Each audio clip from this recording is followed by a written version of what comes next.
How is it that every year Rolex seems to be the most predictable watch, has the most predictions, and then somehow they manage to still surprise us with something we all saw coming, but never mentioned before?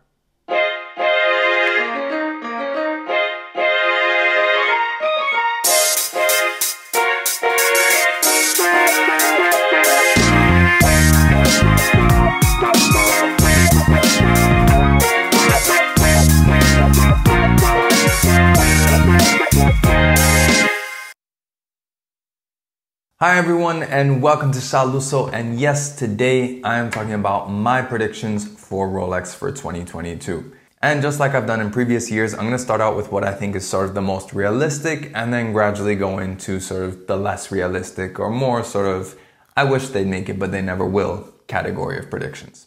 But let's start out with the most realistic, and that is, in my view, the Rolex 126710 LN.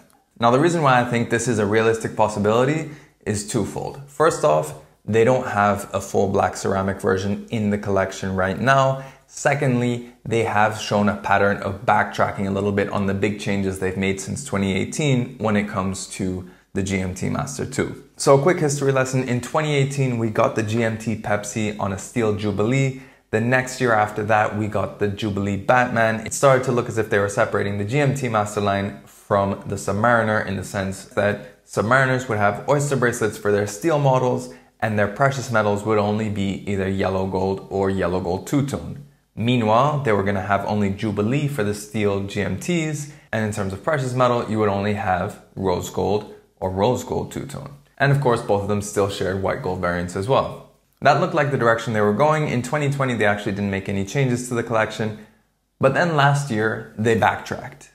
Instead of sticking to that differentiation, they backtracked and brought back the oyster for steel for the Batman and the Pepsi.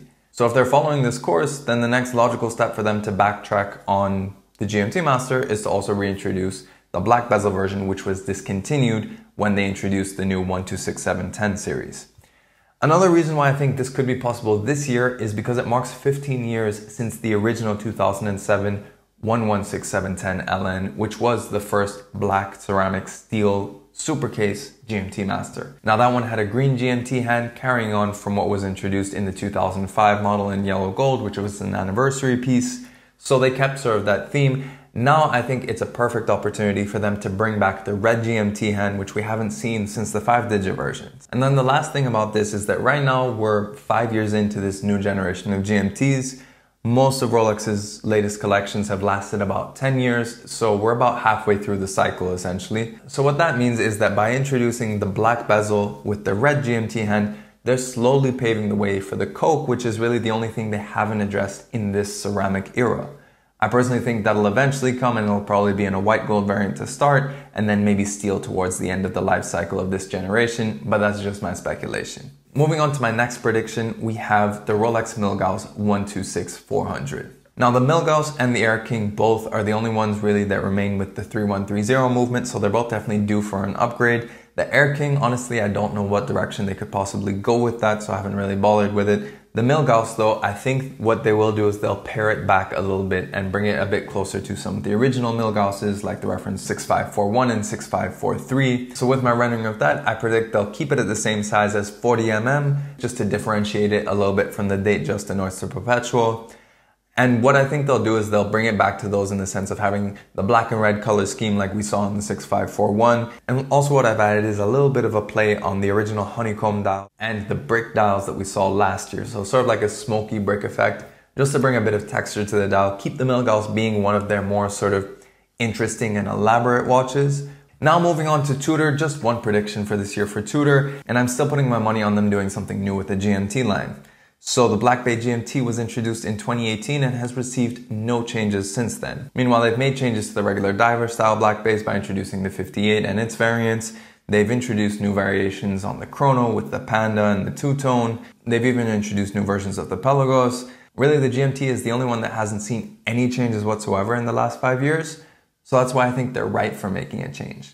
Now, the easy option would be just to say they'll do a black one. After all, that is something that Rolex doesn't currently do, and I have predicted that in the past as well. But this year, I'm predicting maybe what they'll do is they'll try and go for a more historic Rolex model, which would be the 1675 Blueberry. So I'm predicting they do a blue aluminum bezel on the Black Bay GMT with a blue GMT hand. I think this would be a great addition, a great extension. Blue is still a very popular color. We saw it when they introduced the 58 in blue. It was a big success. And I think it's a very logical move for them to do to just bring a bit more interest into the Black Bay line. And also blue is, I guess, you could say that blue is a color that would be more associated with Tudor. You look at things like the FXD that was done with blue accenting, of course, calling back to its association with the Marine Nationale.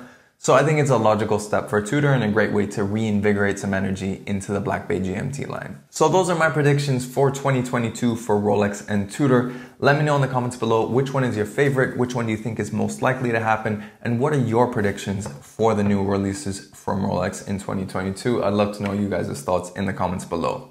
And if you like this video, make sure you like it and share it. If you want to see more pictures and infographics of watches as seen throughout this and all my other videos, then make sure you follow me on Instagram at Shaluso. If you want to see more videos of watches, then make sure you subscribe to the channel and hit that notification bell as well so you know when the next video comes up. In any case, thanks for watching this video, and we'll catch you on the next one.